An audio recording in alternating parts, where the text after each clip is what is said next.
Hi guys, welcome back to SC Live. This is our second video of Java project series. आज के video में हम जानने वाले हैं जावा में जीयूआई प्रोग्रामिंग कैसे की जाती है।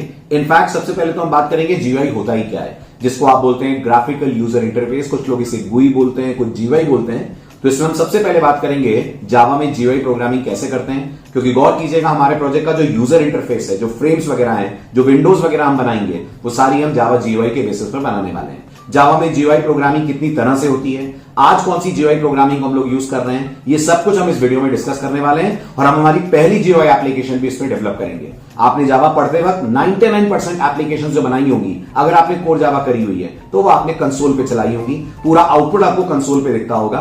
इस बार हम बात करेंगे अगर हमें विंडोज के डेस्कटॉप पे अपनी एप्लीकेशन का आउटपुट लाना हो या उसका इंटरफेस ऐसा बनाना हो कि वो एक जीयूआई एप्लीकेशन की तरह दिखे, तो वो जावा में कैसे डेवलप करा जाता है। तो विदाउट एनी फर्दर एडू शुरू करते हैं जीयूआई डेवलपमेंट पे डिस्कशन। ओके चलिए, तो अब आज अपन प्रोजेक्ट बैच से रिलेटेड अपना फर्स्ट सेशन स्टार्ट करते हैं। जैसा मैंने आपसे लास्ट लेक्चर में कहा था, प्रोजेक्ट बैच अटेंड करने के लिए जावा के जो बेसिक कॉन्सेप्ट्स हैं उन्हें आप जरूर रिवाइज कर लीजिएगा, खास तौर पे ऑब्जेक्ट ओरिएंटेड प्रोग्रामिंग के बेसिक्स, और आगे चलकर एक्सेप्शन लर्निंग वगैरह की भी जरूरत आपको पड़ने वाली है। मेक श्योर ये चीजें आप रिवाइज कर लें। ठीक, तो सबसे पहले हम बात करते हैं जावा एसी में हम कितने तरह की एप्लीकेशंस डिजाइन कर सकते हैं। स्टार्ट करें। जावा एसी में आप कितनी तरह की एप्लीकेशंस डेवलप कर सकते हैं? तो जवाब बहुत सिंपल है। जावा एसी में आप दो तरह की एप्लीकेशंस डेवलप कर पाते हैं, जिसे आप बोलते हैं कोर जावा।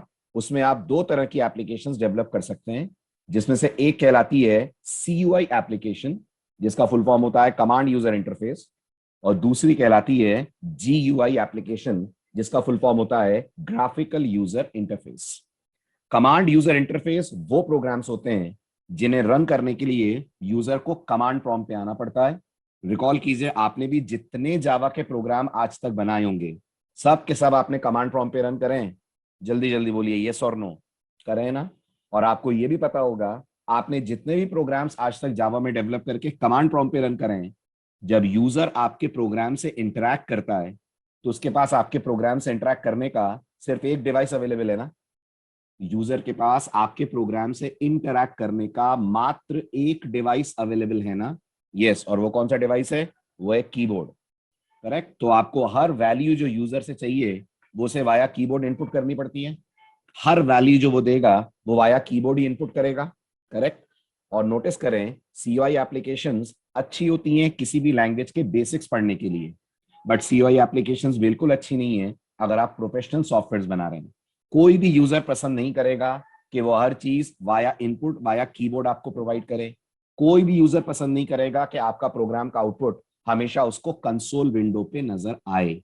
तो अगर आप चाहते हैं आपके प्रोग्राम का आउटपुट अट्रैक्टिव हो, अगर आप चाहते हैं आपके प्रोग्राम का आउटपुट यूजर फ्रेंडली हो, तो आप दुनिया की हर ऐप लैंग्वेज के अंदर डेवलप करते हैं GUI applications, where GUI stands for graphical user interface. GUI का सबसे बड़े दो फायदे होते हैं। नंबर वन, जीयूआई एप्लीकेशंस ज्यादा रियलिस्टिक होती हैं। जीयूआई एप्लीकेशंस ज्यादा रियलिस्टिक होती हैं। जब वो रन होती है तो यूजर को स्क्रीन पे जो दिखता है वो बिल्कुल वैसा ही दिखता है जैसा उसको रियल वर्ल्ड में चीजें नजर आती हैं। नंबर टू, जीयूआई एप्लीकेशन में कीबोर्ड के साथ साथ यूजर और भी डिवाइसेस यूज करके आपके प्रोग्राम को इनपुट दे सकता है। फॉर एग्जांपल, माउस यूज कर सकता है। यस, माउस यूज कर सकता है। अगर टच स्क्रीन है उसके लैपटॉप में तो वो टच स्क्रीन के थ्रू भी इनपुट दे सकता है। यस, वो टच के थ्रू भी इनपुट्स दे सकता है। और सोचिए, जितना कम यूजर कीबोर्ड यूज करेगा उतनी कम वो गलतियां करेगा। आप मानते हैं? जितने कम वो गलतियां करेगा उतनी कम एक्सेप्शंस आएंगी, ये भी मानते हैं? क्योंकि अगर आपने जावा में एक्सेप्शन लर्निंग पढ़ी है तो आपने ऑब्जर्व करा होगा, एक्सेप्शंस में अधिकतर गलतियां यूजर के गलत इनपुट के कारण एक्सेप्शंस बनती हैं। सही कह रहा हूं मैं?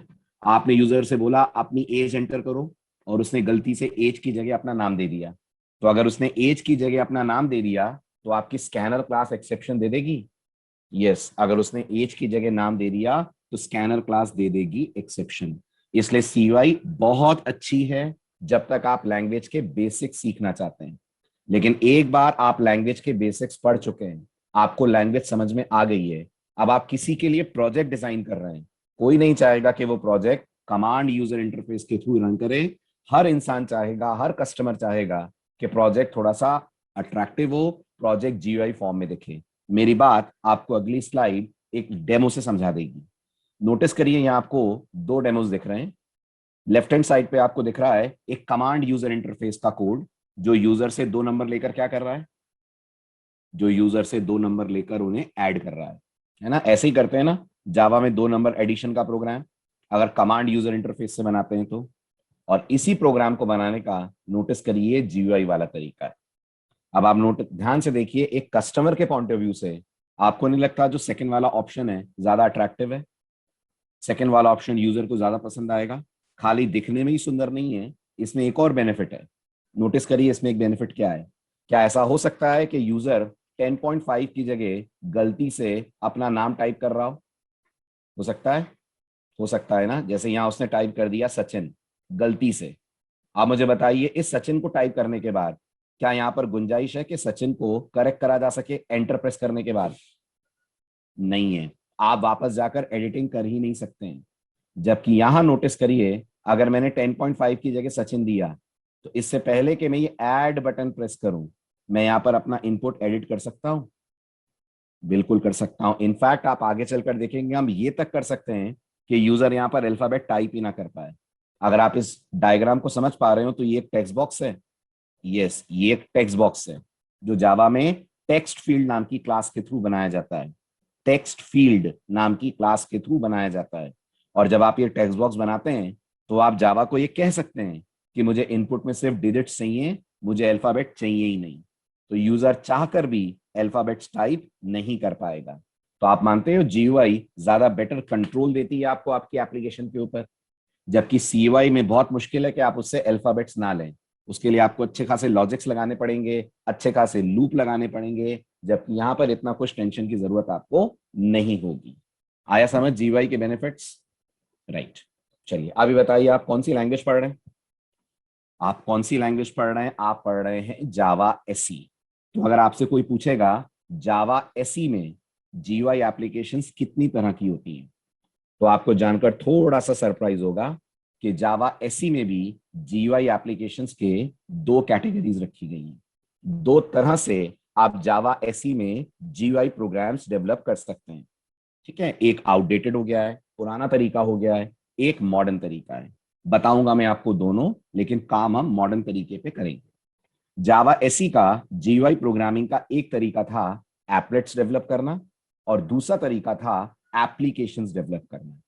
फिर सुनिए गौर से, जावा एसई में जीयूआई प्रोग्रामिंग के जो 2 ऑप्शंस हैं, उनमें से पहला ऑप्शन है एप्लेट्स बनाना और दूसरा ऑप्शन है एप्लीकेशंस बनाना। आपके सामने एप्लेट्स से रिलेटेड कुछ थ्योरी लिखी हुई है स्क्रीन पे, उसे पढ़िए। राइट, आप समझने की कोशिश करिए एप्लेट्स क्या होते हैं। जैसा कि स्लाइड कह रही है, एप्लेट्स जावा में डेवलप करे गए प्रोग्राम्स होते हैं जिन्हें आप अपने बिल्कुल नॉर्मल जावा स्टाइल में डेवलप करते हैं। नॉर्मल जावा स्टाइल का मतलब समझते हैं? नॉर्मल जावा स्टाइल का मतलब क्लास बनाना, मेथड बनाना, वगैरह वगैरह। ऐसे ही करते हैं आप एप्लेट्स को डेवलप। इन्हें कंपाइल भी आप नॉर्मल जावा स्टाइल में करते हैं। क्या होता है जावा में कंपाइल करने का command? Everyone please type in the chat window. Very good. Java में प्रोग्राम कंपाइल करने का कमांड है जावा सी। और जावा सी के बाद आप अपने प्रोग्राम का नाम लिखते हैं। यस, मान लीजिए आपके प्रोग्राम का नाम है माई एप्लेट, तो आप लिखेंगे जावा सी माई एप्लेट डॉट जावा। जब ऐसा करेंगे तो एक बाइट कोड बनेगा। जब ऐसा करते हैं तो एक बाइट कोड फाइल बनती है, और आप उस बाइट कोड को रन करने के लिए जावा कमांड यूज करते हैं। राइट, बट एप्लेट्स को रन करने के लिए हम ये जावा कमांड यूज नहीं करते हैं। तो फिर सवाल है, फिर एप्लेट्स रन कैसे होते हैं? तो एप्लेट्स को रन करने के लिए आपको हेल्प लेनी पड़ती है वेब ब्राउजर की। अब अगर आपके सामने वेब ब्राउजर वर्ड आ रहा है तो आप ये समझ सकते हैं इसका मतलब एप्लेट्स ब्राउजर के अंदर रन होते हैं। जी हाँ, एप्लेट्स ब्राउजर के अंदर रन होते हैं। फिर आएंगे दिमाग में 2-3 सवाल being a Java student. Number 1, applet browser में कैसे रन हो सकता है? एप्लेट तो एक बाइट कोड है, बाइट कोड को तो रन जेवीएम करता है। क्या ब्राउजर के पास जेवीएम अवेलेबल होता है? जी हाँ, ब्राउजर के पास भी जेवीएम अवेलेबल होता है, और इस जेवीएम का नाम जो ब्राउजर्स के अंदर रहता है होता है एप्लेट इंजन। इस जेवीएम का नाम जो ब्राउजर्स के अंदर अवेलेबल होता है, इसका नाम क्या होता है? लिखिए चैट विंडो में। इसका नाम होता है एप्लेट इंजन। यानी आपके एप्लेट्स के प्रोग्राम को रन आपका नॉर्मल जेवीएम नहीं करता है। नॉर्मल जेवीएम समझ रहे हैं? नॉर्मल जेवीएम से मेरा मतलब जो जेडीके के साथ आता है, जैसे आपने अपने कंप्यूटर के अंदर इंस्टॉल करा हुआ है, राइट? तो एप्लेट इंजन एक स्पेशल सॉफ्टवेयर होता है जो ब्राउजर्स के अंदर अवेलेबल होता है, और ये एप्लेट इंजन आपके प्रोग्राम्स को रन करता है। फिर अगर आप थोड़ा बहुत वेब एप्लीकेशंस, थोड़ा बहुत वेब डेवलपमेंट को समझते हो, तो आपको याद होगा कि ब्राउजर्स तो वेब एप्लीकेशंस के लिए यूज होते हैं।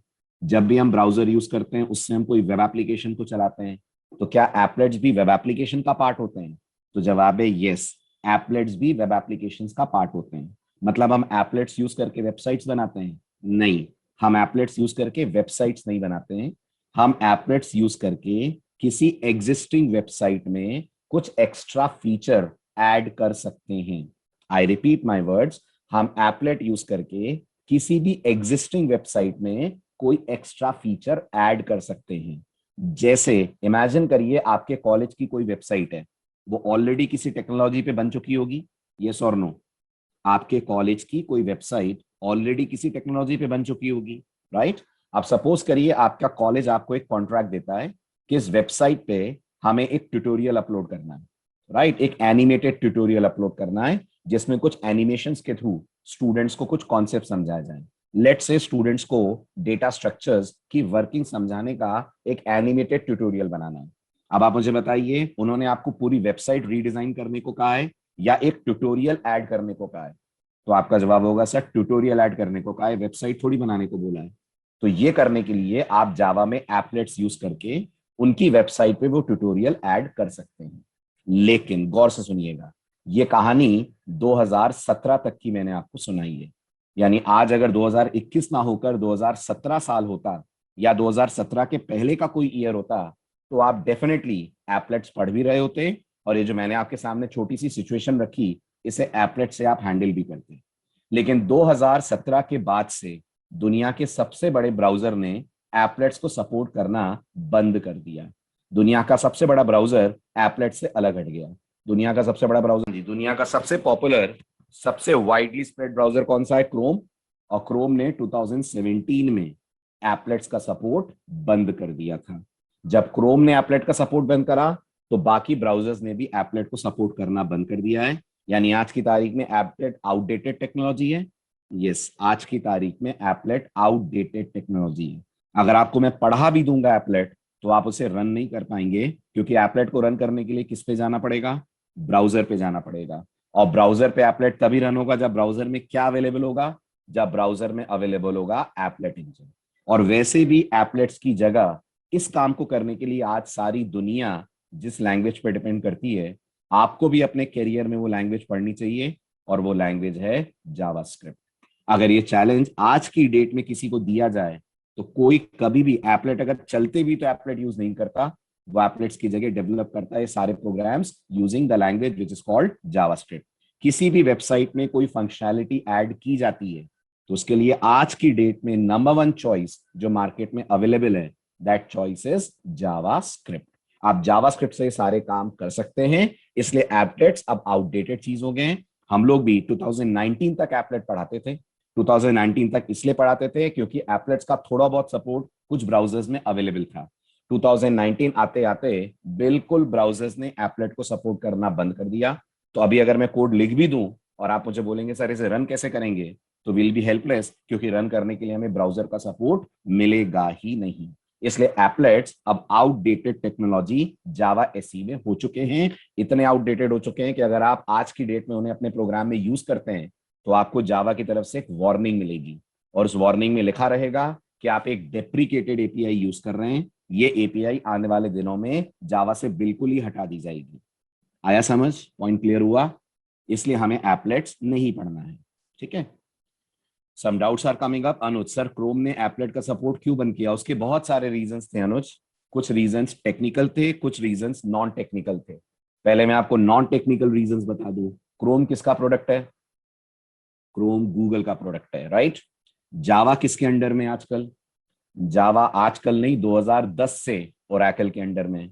और अगर आप थोड़ा बहुत जानते हो तो गूगल और ओरेकल ये बहुत बड़े बिजनेस राइवल्स हैं।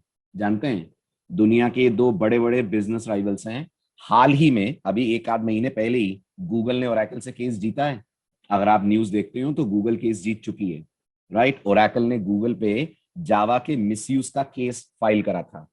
गूगल ने एंड्रॉइड डिजाइन करा, एग्जैक्टली बोलूं तो डिजाइन तो नहीं करा, गूगल ने एंड्रॉइड को टेक ओवर करा था। डिजाइन तो एंड्रॉइड को एंडी रूबिन्स ने करा था। एंडी रूबिन्स वो इंसान था जिन्होंने एंड्रॉइड टेक्नोलॉजी को दुनिया के सामने रखा था। गूगल समझ गई थी कि एंड्रॉइड बहुत पावरफुल टेक्नोलॉजी है, और गूगल ने 2005 में एंडी रूबिन्स और उनकी पूरी टीम को जॉब पे रख लिया था और एंड्रॉइड को परचेज कर लिया था। और तब से लेकर आज तक नोटिस करिए गूगल एंड्रॉइड को लेकर कितना पॉपुलर हो चुका है। ओके, इस गूगल कंपनी की तरफ से एंड्रॉइड पैक प्रोग्रामिंग के लिए आप अगर जानते हो तो जावा एसई यूज की जाती थी। एंड्रॉइड में सिर्फ एक ही लैंग्वेज चलती थी, वो थी जावा एसई, कोर जावा जिसे आप लोग बुलाते हैं। और गूगल ने जावा एसई को यूज करते वक्त इसके जो एपीआईज हैं उसमें कुछ चेंज कर दिया था। जावा ओपन सोर्स है ना, राइट, और गूगल ने इसमें कुछ चेंजेस कर दिए थे। ओरेकल को वो चेंजेस पसंद नहीं आए, तो ओरेकल ने अपनी तरफ से गूगल पे केस कर दिया।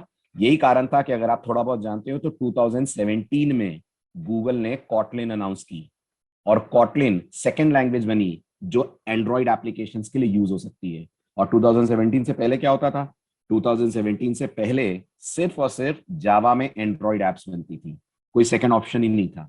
तो अगर मुझे मोबाइल प्रोग्रामिंग करनी है तो जावा पढ़नी पड़ेगी। यस, आपको मोबाइल प्रोग्रामिंग करनी है तो जावा पढ़नी पड़ेगी। आज अगर आपको मोबाइल प्रोग्रामिंग करनी है तो आज आपको मोबाइल प्रोग्रामिंग करनी है तो आपके पास 4 ऑप्शंस हैं अगर आप एंड्रॉइड एप्स बनाना चाहते हैं। नंबर 1, आप एंड्रॉइड एप्स जावा में बना सकते हैं। नंबर 2, आप एंड्रॉइड एप्स कॉटलिन में बना सकते हैं। नंबर 3, आप इन एप्स को फ्लटर में बना सकते हैं। और नंबर 4, आप इन एप्स को रिएक्ट नेटिव या एंगुलर जैसी मॉडर्न टेक्नोलॉजीज में बना सकते हैं। इतने सारे ऑप्शंस आपके पास अवेलेबल हैं, लेकिन ये सारी कहानी 2017 के बाद से शुरू हुई है। Before 2017 Java was the only language जिसमें एंड्रॉइड ऐप डेवलपमेंट करा जाता था। तो इनके नॉन टेक्निकल रीजंस भी बहुत हैं जिस कारण से गूगल ने एपलेट्स को सपोर्ट करना बंद कर दिया था। आया समझ? चलूं आगे। Difference between console based application and CUI एक ही चीज है प्रशंसा। Console based, command based, character based सब एक ही चीज है, अलग अलग फुल फॉर्म दिए हुए हैं लोगों ने। No doubts, shall I proceed? चलिए अब आइए नेक्स्ट टॉपिक। नेक्स्ट टॉपिक है जीयूआई एप्लीकेशंस क्या होती है। जीयूआई एप्लीकेशंस वो प्रोग्राम्स होते हैं जिन्हें आप डेवलप करते हैं नॉर्मल जावा प्रोग्रामिंग की मदद से, जिन्हें आप कंपाइल भी नॉर्मल जावा स्टाइल में करते हैं, रन भी नॉर्मल जावा स्टाइल में करते हैं।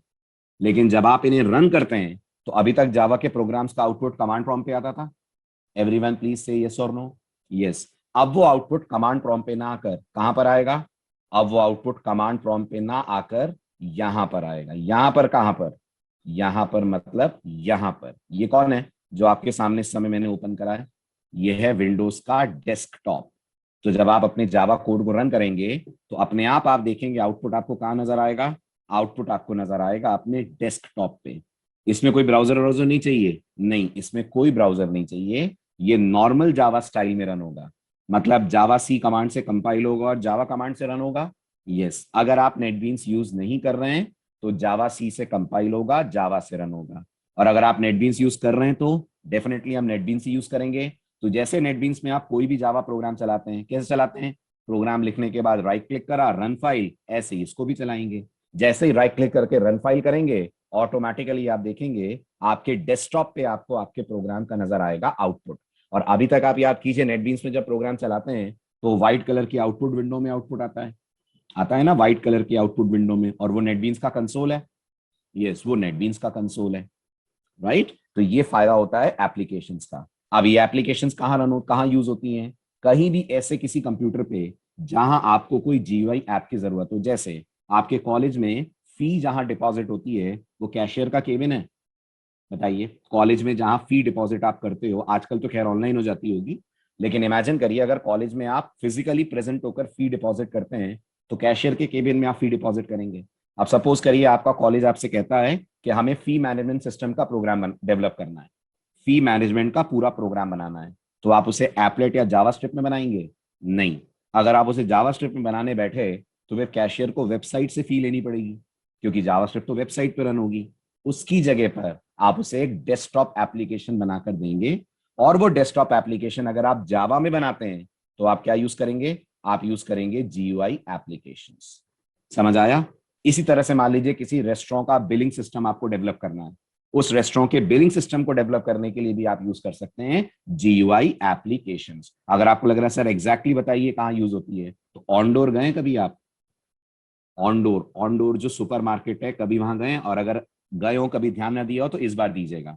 ऑनडोर का जो बिलिंग सिस्टम है वो उन्होंने जावा पे डेवलप करा हुआ है। ऑनडोर का जो बिलिंग सिस्टम है वो जावा पे डेवलप्ड एप्लीकेशन है। ठीक है, उसी से इंस्पायर होकर हमारा ये प्रोजेक्ट है। तो आप कभी जाकर देखेंगे तो ऑनडोर में जो एप्लीकेशन डेवलप की गई है, it's design in Java SE। आया समझ? चलें आगे। राइट। सो ये हुआ हमारा एप्लेट और एप्लीकेशंस के बीच का डिफरेंस। ठीक है, अगर आपको एक विंडो दिखाऊं तो आपको फर्क और अच्छे समझ में आएगा। ये ब्राउजर है, नोटिस करिए कुछ प्रोग्राम चल रहा है मूवी से रिलेटेड, लेकिन चल रहा है ब्राउजर में, पहचान रहे हैं? This is a browser. और अगर ऐसा ही प्रोग्राम GUI फॉर्म में चलेगा तो ये हो जाएगा GUI एप्लीकेशन। राइट साइड पे कोई ब्राउजर नहीं है ना? नहीं, राइट साइड पे एक प्रोग्राम है जो डेस्कटॉप पे रन हो रहा है, और इन डेस्कटॉप पे रन होने वाले प्रोग्राम्स को हम लोग बोलते हैं GUI applications.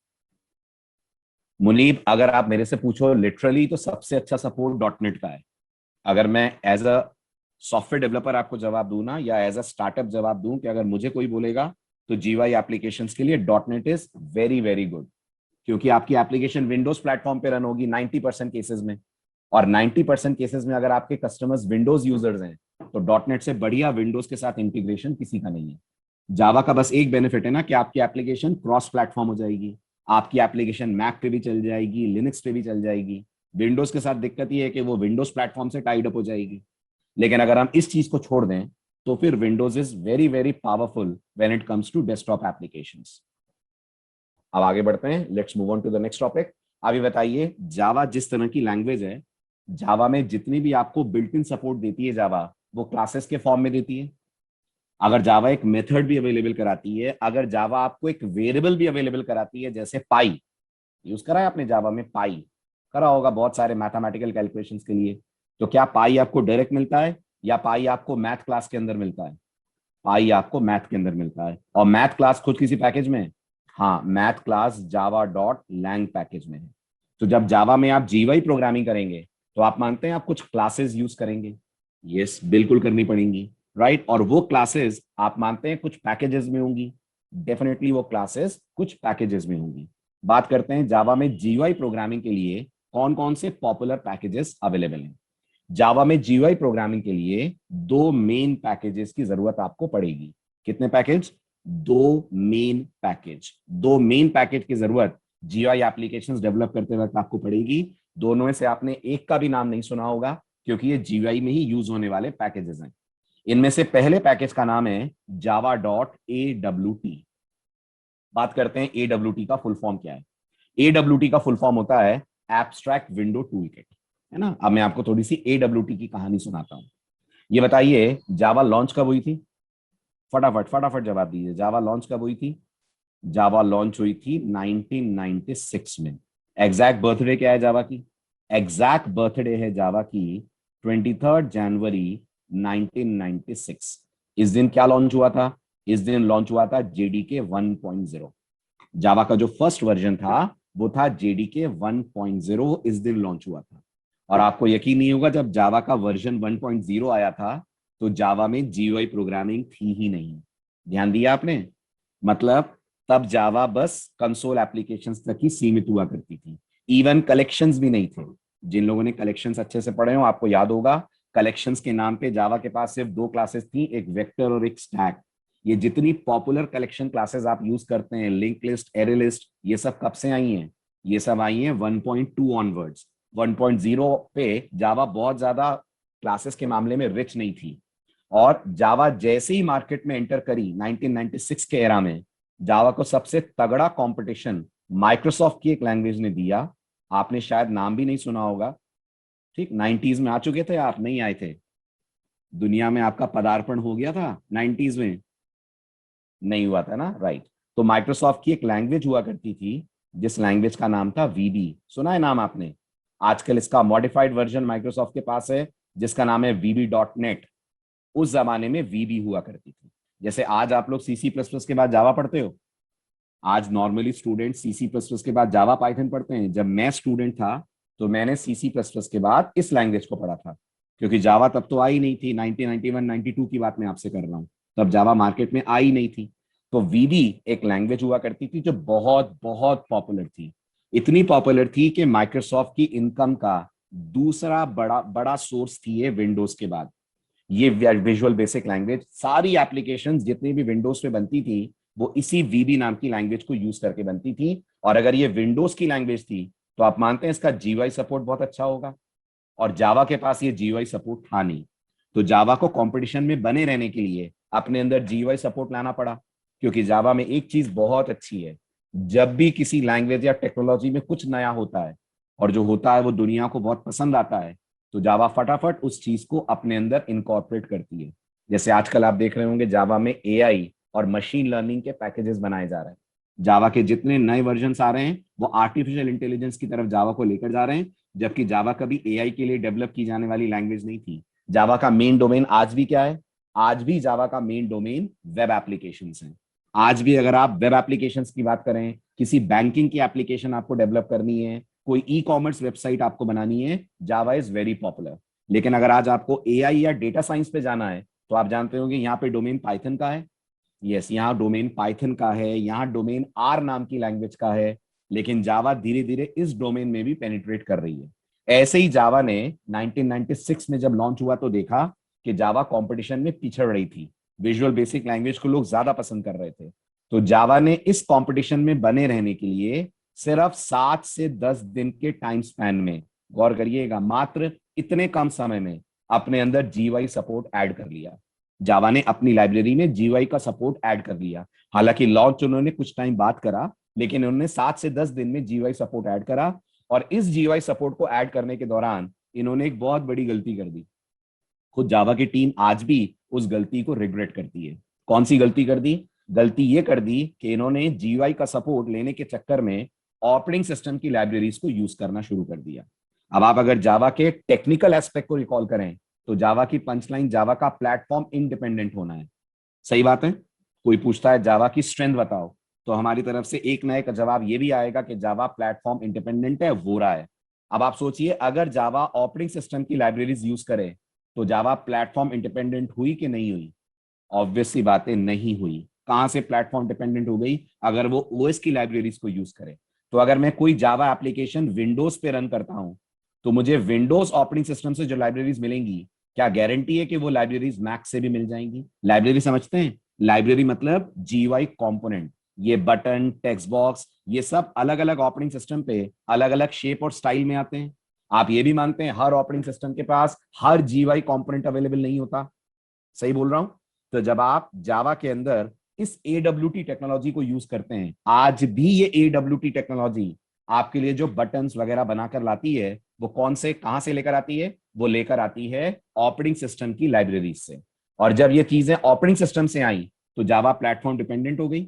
Yes, Java platform dependent हो गई और एप्लीकेशंस का लुक एंड फील अलग अलग ओएस से बदल गया। यस, एप्लीकेशन का लुक एंड फील अलग अलग ऑपरेटिंग सिस्टम्स पे चेंज हो गया। ये उन्होंने जल्दबाजी में करा। जब जावा को ये मिस्टेक रियलाइज हुई तो जावा ने फिर एक दूसरी लाइब्रेरी डिजाइन करी। ये लाइब्रेरी किसके साथ मिलकर डिजाइन करी? ये भी बड़ी इंटरेस्टिंग स्टोरी है। जावा की बहुत गहरी दोस्ती इस कंपनी के साथ थी।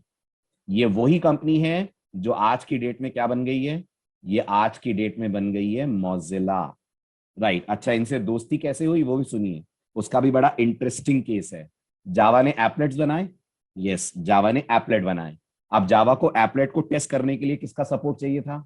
जावा को एप्लेट्स को चलाने के लिए ब्राउजर का सपोर्ट चाहिए था। एप्लेट्स आप मानते हैं 90s की टेक्नोलॉजी है। 1997 में आए होंगे, क्योंकि जावा 96 में आई है और 97 में वो जीयूआई सपोर्ट लेकर आ गई थी।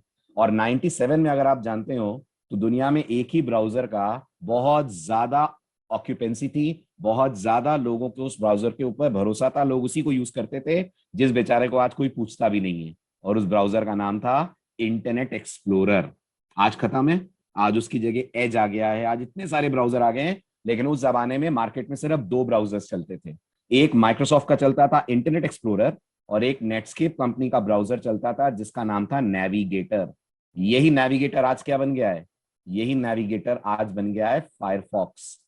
आज की डेट में आप इसे फायरफॉक्स के नाम से जानते हैं। 90s के एरा में ये नेविगेटर के नाम से जाना जाता था। तो इस ब्राउजर ने सबसे पहले सपोर्ट दिया था किसको? इस ब्राउजर ने सबसे पहला सपोर्ट दिया था एप्लेट्स को। माइक्रोसॉफ्ट ने एप्लेट को सपोर्ट करने से मना कर दिया था। माइक्रोसॉफ्ट ने एप्लेट को सपोर्ट करने से मना कर दिया था। तो जावा की टीम इस पर्टिकुलर कंपनी के डेवलपर्स के साथ बैठी और ये कंपनी के डेवलपर और जावा डेवलपर्स ने एक नई जीयूआई टेक्नोलॉजी डिजाइन करी। और उस नई जीयूआई टेक्नोलॉजी का नाम इन्होंने क्या दिया? उस नई जीयूआई टेक्नोलॉजी का नाम इन्होंने स्विंग दिया। स्विंग की खास बात क्या है? स्विंग की खास बात यह है कि जितने जीयूआई कंपोनेंट्स आपको स्विंग में मिलते हैं, सब जावा खुद आपके स्क्रीन पे ड्रॉ करती है। अभी तक रिकॉल करिए, जैसे बटन, सुनिएगा ध्यान से, ये बटन जावा की एक बिल्ट इन क्लास है। ऑब्वियसली बात है, जावा में क्लासेस होती हैं, तो बटन भी एक क्लास का नाम है, राइट? ये क्लास से क्या होता होगा, इमेजिन करिए, ये क्लास से बटन बन जाता है आपकी स्क्रीन के ऊपर। बस आप इसका ऑब्जेक्ट बनाते हैं और जावा आपको एक बटन बना के दे देती है। बट अगर ये क्लास आप AWT पैकेज से यूज करते हैं, अगर ये क्लास AWT पैकेज से यूज करते हैं, तो बटन कौन देगा आपको? बटन आपको देगा ऑपरेटिंग सिस्टम। और अगर इसी क्लास को आप यूज करते हैं स्विंग पैकेज से, जावा x.swing, यहां इसका नाम याद रखिएगा, बटन की जगह जे बटन हो जाता है। क्या नाम हो जाता है इस क्लास का स्विंग में आने के बाद? इस क्लास का स्विंग में आने के बाद नाम हो जाता है J button, right? J for guess करिए, not J for Java. J stands for JFC। JFC का full form Java foundation classes. और ये उस प्रोजेक्ट का नाम था जो जावा की टीम ने, और दूसरी कंपनी का नाम क्या लिया मैंने? जावा की टीम के साथ कौन सी कंपनी क्लब हुई? नेटस्केप कंपनी क्लब हुई। तो जावा की टीम और नेटस्केप की टीम ने इस पर्टिकुलर प्रोजेक्ट को लॉन्च करा था और इसका पार्ट था ये स्विंग टेक्नोलॉजी। इसलिए स्विंग टेक्नोलॉजी में हर क्लास के आगे आपको जे अल्फाबेट मिलेगा। एंड जे क्या रिप्रेजेंट करता है? कि ये क्लास उस प्रोजेक्ट से आई है जिस प्रोजेक्ट का नाम हुआ करता था जावा foundation classes.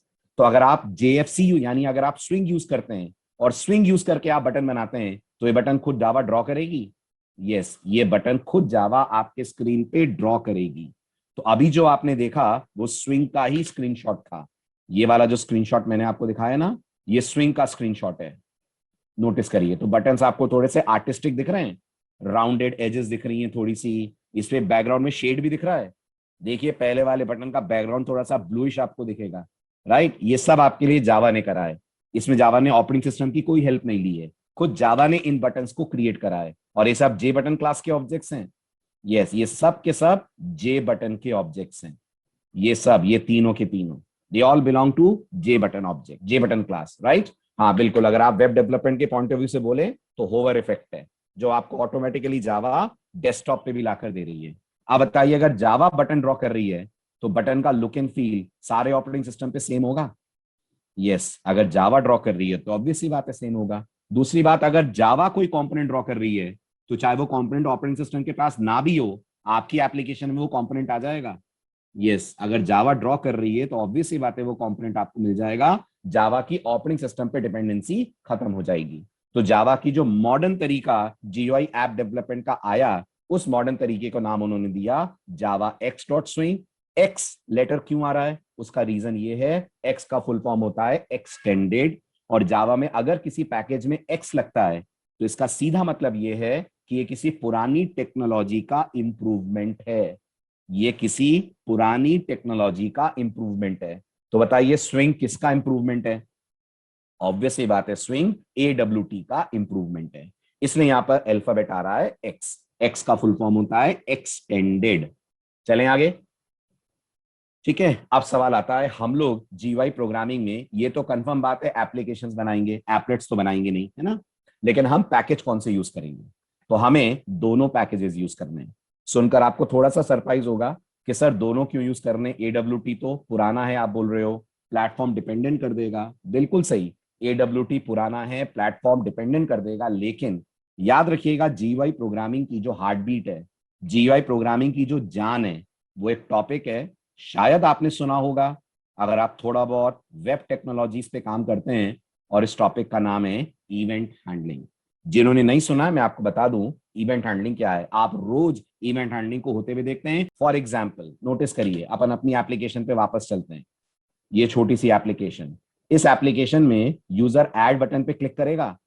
Yes, user number लिखने के बाद इस ऐड बटन पे क्लिक करेगा। तो यूजर का क्लिक करना जीयूआई वर्ल्ड में क्या कहलाएगा? जीयूआई वर्ल्ड में कहलाएगा इवेंट।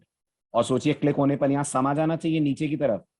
यस, क्लिक होने पर यहां सम आ जाना चाहिए। इसके लिए कुछ कोड लिखना पड़ेगा। इस सम को जनरेट करने के लिए कुछ कोड लिखना पड़ेगा। वो कोड लिखने का जो आपका तरीका होगा वो जीयूआई वर्ल्ड में क्या कहलाता है? वो जीयूआई वर्ल्ड में कहलाता है इवेंट हैंडलिंग।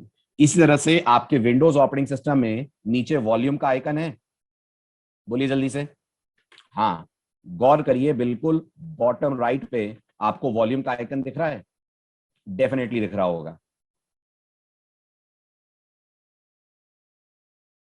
देखिए, ये वाला वॉल्यूम के आइकन की मैं बात कर रहा हूं।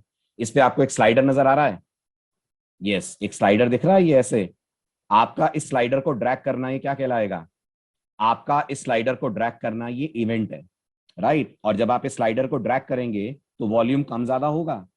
यस, वॉल्यूम कम ज्यादा होगा। वॉल्यूम का कम ज्यादा होना क्या कहलाएगा? वॉल्यूम का कम ज्यादा होना कहलाएगा इवेंट हैंडलिंग। और इवेंट हैंडलिंग के लिए जावा आज भी किस पे डिपेंड करती है? जावा आज भी डिपेंड करती है ऑपरेटिंग सिस्टम पे। और वो सपोर्ट जावा को किस पैकेज से मिलेगा? वो सपोर्ट जावा को मिलेगा AWT पैकेज से।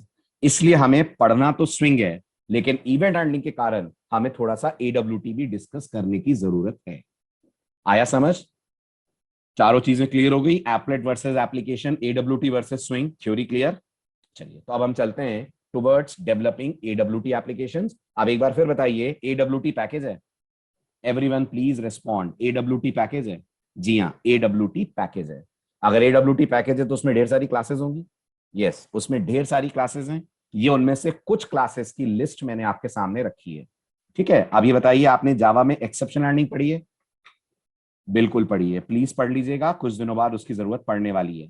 ठीक है, आपको जब मैंने जावा में एक्सेप्शन हैंडलिंग पढ़ाई थी तो आपको याद होगा, मैंने आपसे कहा था एक्सेप्शन हैंडलिंग की टॉप मोस्ट बेस क्लास का नाम थ्रोएबल होता है। कहा था मैंने आपसे, थ्रोएबल एक्सेप्शन हैंडलिंग की टॉप मोस्ट बेस क्लास है। ऐसे गौर से देखिए, AWT में GUI की टॉप मोस्ट बेस क्लास कौन है? तो GUI की top most base class component नाम की क्लास है।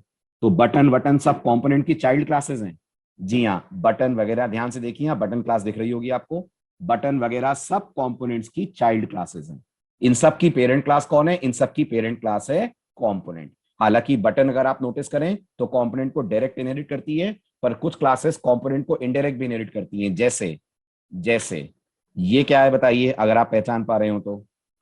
हमारे GUI पे वापस चलते हैं। ये क्या है जहां मैंने 10.5 लिखा? What is this?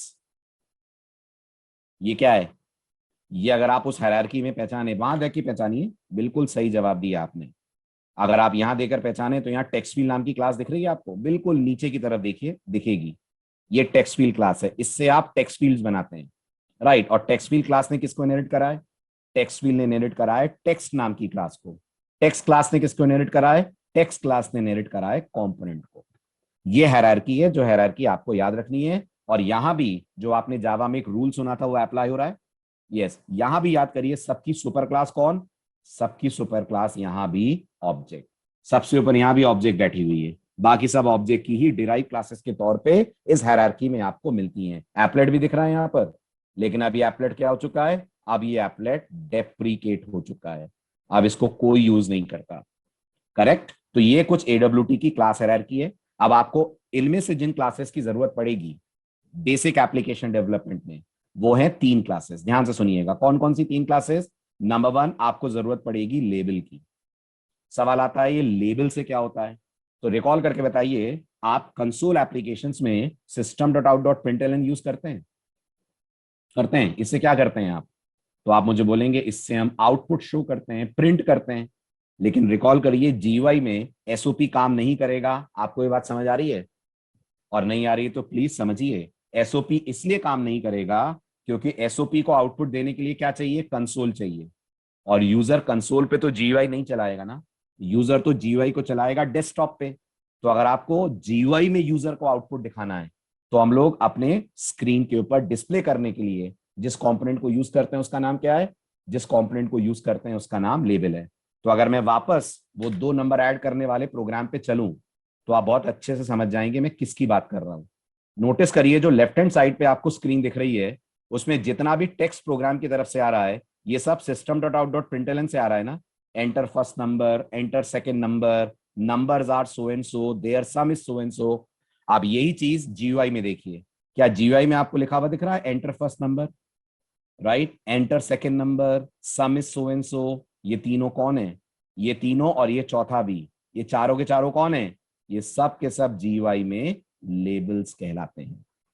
करेक्ट। तो जो रोल आपको system.out.println का मिलता है, और अगर आप में से कोई वेब टेक्नोलॉजीज करता हो तो जो रोल वहां पैराग्राफ का होता है या जो रोल वहां स्पैन का होता है वो रोल यहां पर किसका होता है? वो रोल जावा जीयूआई में इस लेबल नाम की क्लास का, ये क्लास है। यस, ये एक ऑब्जेक्ट बनाया है आपने। तो आज से आप जीयूआई ऑब्जेक्ट्स बनाएंगे। यस, आज तक तो आपने सिर्फ ऑब्जेक्ट्स को इमेजिन करा था। आज से जो आप ऑब्जेक्ट बनाएंगे उनका शेप, कलर, डिजाइन कुछ होगा। यस, और वो आपको बकायदा स्क्रीन पे दिखेंगे। आज तक ऑब्जेक्ट्स कभी दिखे नहीं ना। जब भी जावा में प्रोग्रामिंग करी ऑब्जेक्ट दिखते कहां थे अपन को? अपन तो मानते थे वो हीप में रहते हैं, हमें वो दिखते थोड़ी थे स्क्रीन पे। अब वो ऑब्जेक्ट्स आपको स्क्रीन पे बने हुए दिखेंगे। राइट, समझ आ रही है बात? गुड, ठीक है। अब सवाल आता है एडब्ल्यूटी में हमें सबसे पहले कौन सी क्लास पढ़नी है? क्या सबसे पहले हमें बटन क्लास पढ़नी है, लेबल पढ़नी है, टेक्स्ट फील्ड पढ़नी है? तो जवाब है नहीं, ये सब तो पढ़ेंगे बाद में। सबसे पहले आपको सीखना है कि जब एक जीयूआई एप्लीकेशन बनती है तो सबसे पहली क्लास जिसकी आपको जरूरत पड़ेगी वो ये वाली क्लास है जिसको मैं शेड कर रहा हूं। ये विंडो दिख रही है आपको? इस विंडो के अंदर ही बाकी चीजें ऐड होंगी ना। यस, और ये विंडो, अगर मैं एडब्ल्यूटी की बात करूं तो ये विंडो एडब्ल्यूटी में एक क्लास है। उस क्लास का ऑब्जेक्ट आपने बनाया है। नहीं अमित, ये जे फ्रेम नहीं है, ये फ्रेम क्लास है। गेस करो हमें, जे फ्रेम के नाम से कौन सी क्लास होगी? जे फ्रेम के नाम से इसी क्लास का इनहेरिटेड वर्जन होगा जो आपको स्विंग टेक्नोलॉजी देती है। स्विंग में जाओगे तो ये जे फ्रेम बन जाएगी, और एडब्ल्यूटी में ये कौन है? एडब्ल्यूटी में ये फ्रेम है। तो as a GUI application developer आपको सबसे पहले कौन सी क्लास का ऑब्जेक्ट बनाना है? आपको सबसे पहले फ्रेम का ऑब्जेक्ट बनाना है। फ्रेम के अंदर बाकी कंपोनेंट्स ऐड होंगे। यस, फ्रेम के अंदर बाकी कंपोनेंट्स ऐड होंगे। Right, text field, button, label, ये सब फ्रेम के अंदर जाकर ऐड करे जाएंगे। पर सबसे पहले आपको आउटर विंडो ड्रॉ करनी है, and that outer window is called as the frame class. ठीक है, तो इसका मतलब अगर हम जावा के पॉइंट ऑफ व्यू से सोचें तो स्क्रीन पे जितनी विंडो है वो सब फ्रेम है। यस, अगर हम जावा के पॉइंट ऑफ व्यू से सोचें तो स्क्रीन पे जितनी विंडोज हैं सब फ्रेम है। तो ये जो आपको चैट बॉक्स दिख रहा है ये भी फ्रेम है। यस, अगर आपके स्क्रीन पे चैट बॉक्स को आप एनलार्ज करके देखें तो एक रेक्टेंगल या स्क्वायर शेप की विंडो दिखेगी, वो भी जावा के लिए एक फ्रेम है। समझ आया? आगे बढ़ूं? राइट, अब बात करते हैं फ्रेम क्लास को यूज कैसे करा जाएगा। अब धीरे धीरे कोडिंग की तरफ बढ़ रहे हैं अपन। ठीक है, तो आज कुछ कोडिंग करके ही क्लास ऑफ होगी, ध्यान रखिएगा, ताकि अगले लेक्चर से और ज्यादा हम इंटेंसिव कोडिंग पे जा पाए। ठीक है, तो अब आता है हमारा अगला इंपॉर्टेंट पॉइंट, सबसे important class, that is the frame class. तो कहना है frame is the window which is the top level screen of our application. Yes, हमारी एप्लीकेशन की टॉप लेवल स्क्रीन एक फ्रेम होती है। ये पहली विंडो है जो आप बनाएंगे। यस, ये पहला जीयूआई कंपोनेंट है जो आप अपनी एप्लीकेशन के लिए बनाएंगे, और बाकी सब इसके अंदर ऐड होंगे। Yes, button, label, text box, list box, सब इसके अंदर ऐड करे जाएंगे। ठीक, अब सवाल है फ्रेम क्लास आती कहां से? तो फ्रेम क्लास आती है java.awt पैकेज से। तो पूरा नाम क्या हो गया? पूरा नाम हो गया java.awt.frame। ओके, इसको आप इंपोर्ट करेंगे तो आप फ्रेम क्लास यूज कर पाएंगे। यस, अब आपको फ्रेम का इनहेरिटेंस डायग्राम में दिखा रहा हूं, बहुत ही ध्यान से फ्रेम का इनहेरिटेंस डायग्राम देखिए। क्यों दिखा रहा हूं आपको फ्रेम का इनहेरिटेंस डायग्राम? उसका एक कारण है। कारण ये है कि ये बताइए, विंडो फ्रेम की पेरेंट क्लास है जिसे जावा में बोलते हैं सुपर क्लास, जिसे सी डबल प्लस में आप लोग क्या बोलते हो? Base class. राइट, विंडो की बेस क्लास कौन है? विंडो की बेस क्लास कंटेनर है। कंटेनर की बेस क्लास कौन है? कंटेनर की बेस क्लास कंपोनेंट है। तो आप मुझे एक छोटे से सवाल का जवाब दें, क्या फ्रेम के पास अपनी बेस क्लासेस के मेथड्स होंगे? क्या फ्रेम के पास अपनी बेस क्लासेस के मेथड्स होंगे? डेफिनेटली होंगे। तो हम फ्रेम के ऑब्जेक्ट से उसकी पेरेंट क्लास के मेथड्स कॉल कर सकते हैं। यस, डेफिनेटली कर सकते हैं। एक एग्जांपल देता हूं मैं आपको। ये जो कंपोनेंट क्लास है, इसके पास एक मेथड है। क्या नाम है उस मेथड का? उस मेथड का नाम है सेट बैकग्राउंड। कुछ अंदाजा लग रहा है इससे क्या होता होगा? इससे आप कलर सेट करते हैं अपने फ्रेम का। जैसे आपने देखा अभी जो मैंने 2 नंबर ऐड करने का कोड आपको दिखाया, उसमें बैकग्राउंड कलर येलोइश था। वो येलोइश कलर आपको इस मेथड से फ्रेम पे करना पड़ेगा अप्लाई। लेकिन ये मेथड फ्रेम का मेथड नहीं है। किसका मेथड है ये बताइए? ये मेथड फ्रेम की पेरेंट क्लास का मेथड है। लेकिन कोई फर्क पड़ेगा क्या? अगर ये फ्रेम की पेरेंट का मेथड है तब भी कोई फर्क नहीं पड़ेगा। आप अगर याद करें, जब ए क्लास को बी क्लास इनहेरिट करती है, और मान लीजिए ए क्लास के पास एक मेथड है M1 और बी क्लास के पास एक मेथड है M2, तो अगर मैं बी क्लास का ऑब्जेक्ट बनाता हूं B OBJ equal to new B, तो मैं ओबीजे से M2 और M1 दोनों कॉल कर सकता हूं। क्या जावा परमिट करेगी मैं कहूं ओबीजे डॉट M1? चलेगा ये? यस चलेगा। तो ये जो सेट बैकग्राउंड जैसे कई सारे मेथड्स हैं जो फ्रेम के नहीं है, बट आप फ्रेम में इन्हें यूज कर सकते हैं, क्योंकि ये जिसके हैं फ्रेम ने उसको इनहेरिट करा है। ऐसे ही मुझे बताइए, आप खाली फ्रेम ड्रॉ करेंगे कि उसके अंदर बटन ऐड भी करेंगे? ऐसे बटन टेक्स्ट बॉक्सेस ऐड करना चाहेंगे? अगर आप इन कंपोनेंट्स को ऐड करना चाहेंगे तो आपको एक मेथड कॉल करना है जिसका नाम है ऐड। और ये ऐड मेथड किसका मेथड है? पढ़िए, किसके सामने लिखा है मैंने? ये कंटेनर क्लास का मेथड है। पर क्या ये फ्रेम को मिलेगा? यस, ये फ्रेम को 100% मिलेगा। क्यों मिलेगा ये फ्रेम को? क्योंकि फ्रेम ने कंटेनर को भी कर रखा है इनहेरिट। आया समझ? ये हायरार्की इसलिए मैंने आपके सामने रखी है कि आपको अगर मैं कभी कहूं ये मेथड फ्रेम का नहीं इस क्लास का है, तो आपको कंफ्यूजन ना हो कि सर फ्रेम इसे कैसे कॉल कर रहा है, अगर ये फ्रेम का मेथड नहीं है। फ्रेम के ऑब्जेक्ट इसलिए कॉल कर पा रहे हैं क्योंकि फ्रेम ने उस क्लास को इनहेरिट करा होगा। राइट, चलें आगे।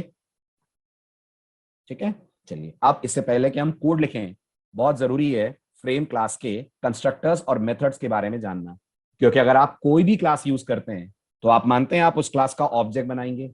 जैसे आप स्ट्रिंग क्लास यूज करते हैं जावा में, तो ऑब्जेक्ट बनाते हैं ना स्ट्रिंग क्लास का। राइट, जब आप किसी भी क्लास का ऑब्जेक्ट बनाते हैं तो कंस्ट्रक्टर कॉल होता है। यस, कंस्ट्रक्टर कॉल होता है। तो आपको पता होना चाहिए ना जो कंस्ट्रक्टर कॉल हो रहा है वो कितने पैरामीटर लेगा, ताकि आप ऑब्जेक्ट को प्रॉपरली वैल्यूज पास कर पाए, इनिशियलाइज कर पाए। तो शुरुआत करते हैं फ्रेम के पास कितने कंस्ट्रक्टर्स हैं इस डिस्कशन से। फ्रेम क्लास के पास जावा ने 2 कंस्ट्रक्टर्स प्रोवाइड करे हैं आपको। एक है ऐसा, एक है ऐसा। आप जावा की भाषा में बोलिए कौन कैसा है? जावा की प्रोग्रामिंग वर्ड्स में, प्रोग्रामिंग वोकैबुलरी में बोलिए कौन कैसा है? एक कैसा है? एक है नॉन पैरामीटराइज कंस्ट्रक्टर। राइट, एक नॉन पैरामीटराइज कंस्ट्रक्टर। और दूसरा कैसा है? दूसरा पैरामीटराइज कंस्ट्रक्टर है। एक नॉन पैरामीटराइज्ड है और दूसरा पैरामीटराइज कंस्ट्रक्टर है। ठीक है, जो नॉन पैरामीटराइज्ड है वो ऑब्वियस सी बात है आपसे कोई आर्गुमेंट नहीं लेगा। यस, वो आपसे कोई आर्गुमेंट नहीं लेगा। जो पैरामीटराइज्ड है वो आपसे सिर्फ एक आर्गुमेंट लेता है, वो भी किस टाइप का? वो है स्ट्रिंग टाइप का। और ये क्या करता है स्ट्रिंग का? ये इस स्ट्रिंग को फ्रेम का बना देता है टाइटल। ये इस स्ट्रिंग को फ्रेम का बना देता है टाइटल। तो coming back to again that addition program, जरा देख के बताइए इसमें फ्रेम पे आपको कुछ टाइटल दिख रहा है? कुछ दिख रहा है फ्रेम के बिल्कुल टॉप लेफ्ट कॉर्नर पे लिखा हुआ? क्या दिख रहा है? GUI based number addition.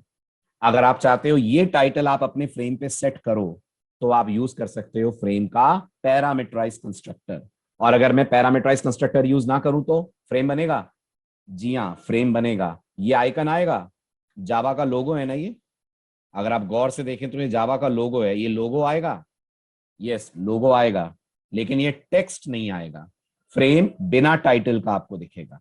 Right, तो आपको तय करना है आपको फ्रेम पे टाइटल देना है कि नहीं देना है। बाय द वे, अगर आपके दिमाग में ये सवाल आ रहा है सर ये लोगो बदल सकते हैं क्या अपन?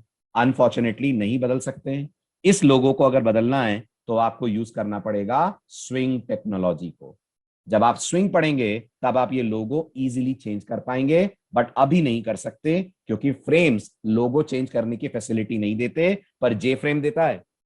यस, जे फ्रेम आपको देता है कि आप उससे लोगो चेंज कर पाए।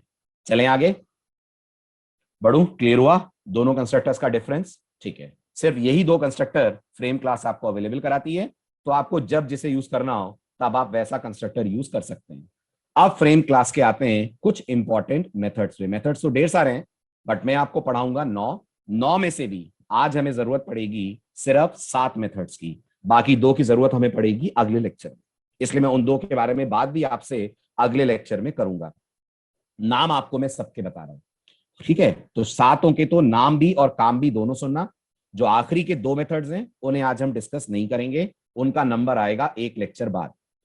तो सुनिए, फ्रेम का पहला मेथड, फ्रेम के मेथड का नाम है सेट टाइटल। क्या करता होगा गेस करिए?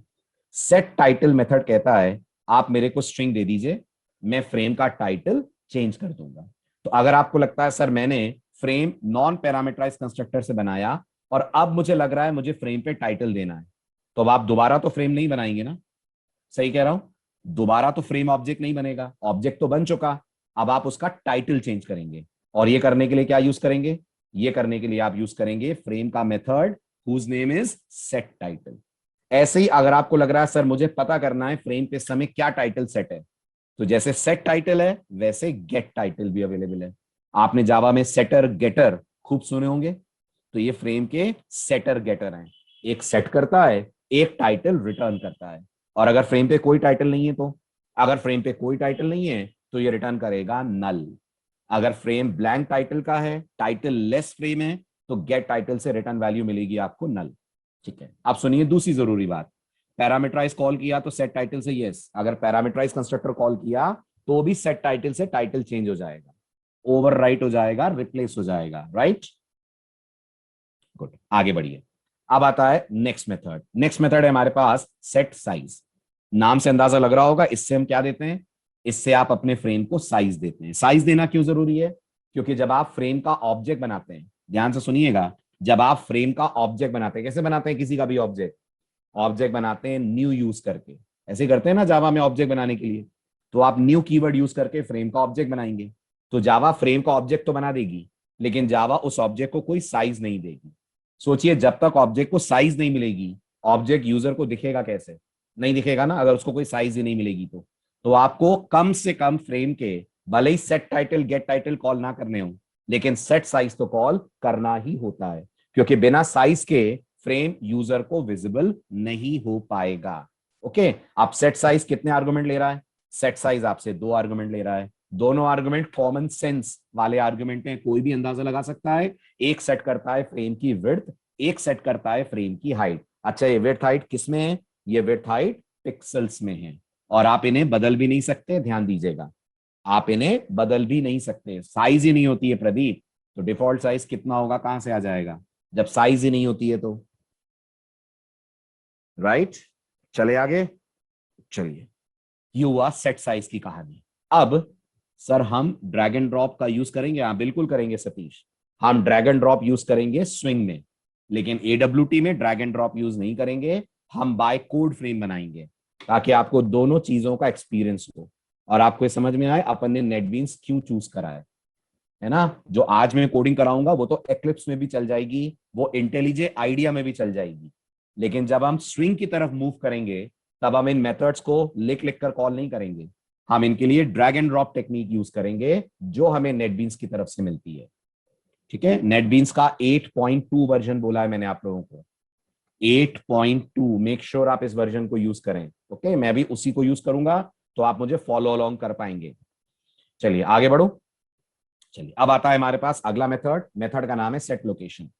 जब जावा आपके लिए फ्रेम ड्रॉ करेगी, गौर से सुनिएगा, जब जावा आपके लिए फ्रेम ड्रॉ करेगी, इमेजिन करिए ये आपका डेस्कटॉप है, सपोज करिए आपने एक फ्रेम डिजाइन करा, तो जावा उस फ्रेम को यहां पे शो करेगी।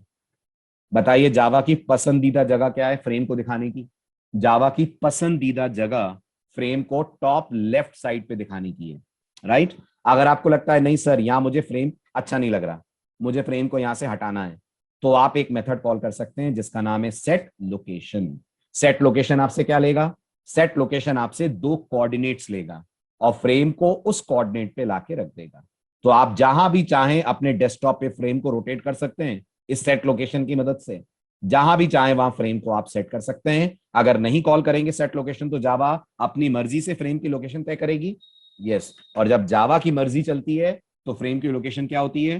फ्रेम की लोकेशन टॉप लेफ्ट कॉर्नर होती है। अगर आपको ये नहीं चाहिए तो आप सेट लोकेशन कॉल करिए। आप गौर से सुनिए, जो काम सेट साइज और सेट लोकेशन कर रहे हैं वो काम एक अकेला मेथड भी कर सकता है। तो ये एक अकेला मेथड दोनों के बराबर हुआ। यस, ये एक अकेला मेथड दोनों के बराबर हुआ। कौन से मेथड की बात कर रहा हूं मैं बात कर रहा हूं फ्रेम के पांचवें मेथड की, जिसका नाम है सेट बाउंड्स। कितने आर्गुमेंट लेता है ये आपसे लेता है 4 आर्गुमेंट। पहले 2 आर्गुमेंट्स क्या हैं? पहले 2 आर्गुमेंट कोऑर्डिनेट्स हैं, एक्स और वाई कोऑर्डिनेट। और अगले 2 आर्गुमेंट क्या हैं? अगले 2 आर्गुमेंट विड्थ और हाइट है ना। तो अगर आप मेरी बात समझ पा रहे हैं तो मेरे इस छोटे से सवाल का जवाब दें। इमेजिन करिए मैंने जावा में एक फ्रेम बनाया। पहले तो बताइए, फ्रेम बनाने के लिए जो मैं कोड लिख रहा हूं, क्या आप लोगों को ये कोड समझ आ रहा है? Frame F R equal to new frame, समझ आ रहा है? ऐसे फ्रेम बन जाएगा, राइट। फिर मैंने कहा F R dot set bounds, या मैंने कहा 20,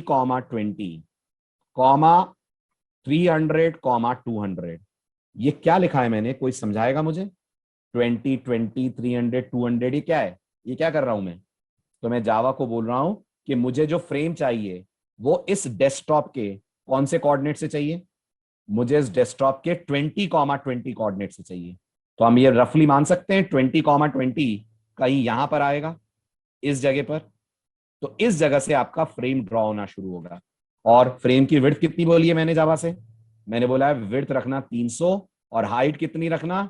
हाइट रखना 200। तो इसका मतलब फ्रेम रेक्टेंगल शेप में आएगा। यस, फ्रेम रेक्टेंगल शेप में आएगा ऐसे, राइट। और गेस करिए, अगर मैं सेट बाउंड्स कॉल ही ना करता तो, अगर मैं सेट बाउंड्स कॉल ही ना करता तो फ्रेम को कोई साइज ही नहीं मिलती ना, साइज ही नहीं मिलती बेटा। फिर मुझे कम से कम सेट साइज तो कॉल करना पड़ता ना।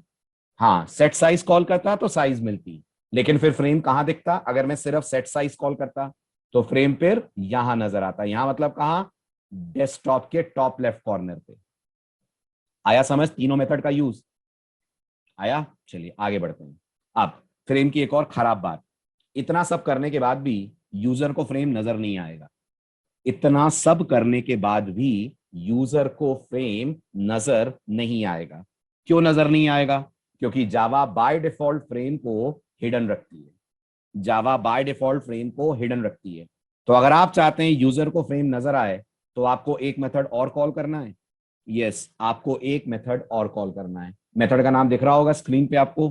क्या नाम है मेथड का? जल्दी जवाब दें। शाबाश, मेथड का नाम है सेट विजिबल। कितने कितने आर्गुमेंट लेता है? बहुत सिंपल, एक आर्गुमेंट लेता है।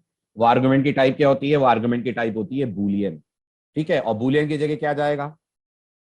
बूलियन है तो ट्रू फॉल्स जा सकता है, राइट। तो ट्रू देंगे तो फ्रेम दिखेगा, फॉल्स देंगे तो फ्रेम छुप जाएगा।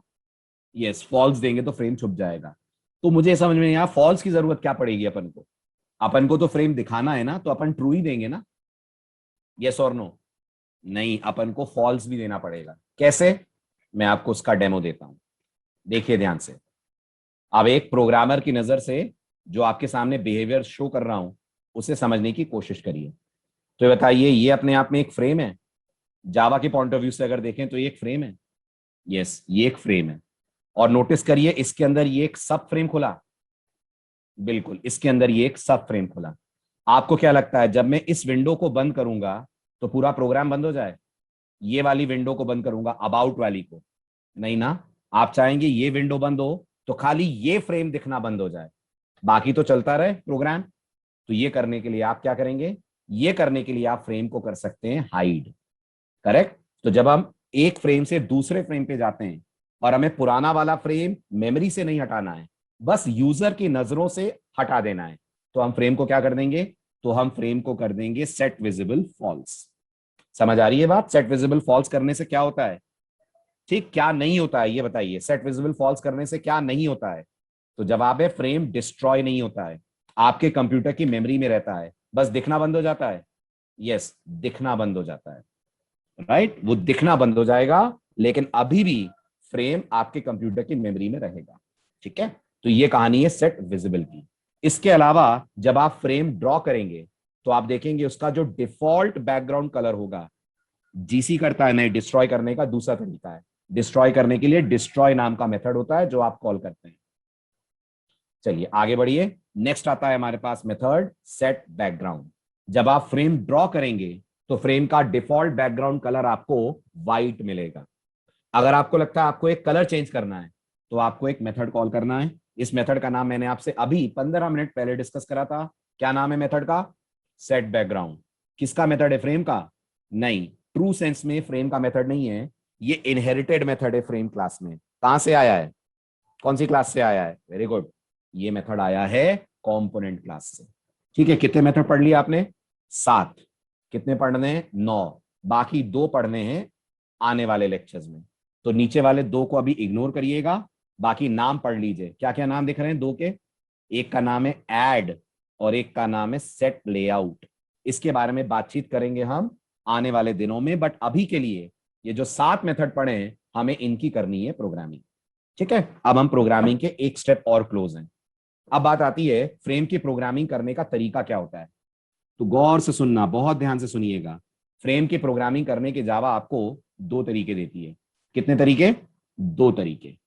पहला तरीका होता है आप फ्रेम का ऑब्जेक्ट बनाएं और फ्रेम के मेथड्स कॉल करें। राइट, ये वही तरीका है जो इतनी देर से मैं आपसे डिस्कस कर रहा हूं। Frame fr equal to new frame और फिर डॉट लगा लगा के मेथड्स कॉल करो। ये पहला तरीका है फ्रेम की प्रोग्रामिंग का, लेकिन ये रिकमेंडेड तरीका नहीं है।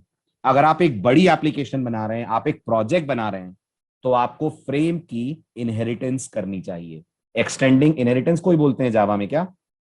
यस, एक्सटेंड करना जावा में इनहेरिट करने को बोलते हैं। मतलब जो सेकंड तरीका है वो ये कह रहा है आप एक क्लास बनाइए और वो क्लास फ्रेम क्लास को क्या करे? वो क्लास फ्रेम क्लास को इनहेरिट करे।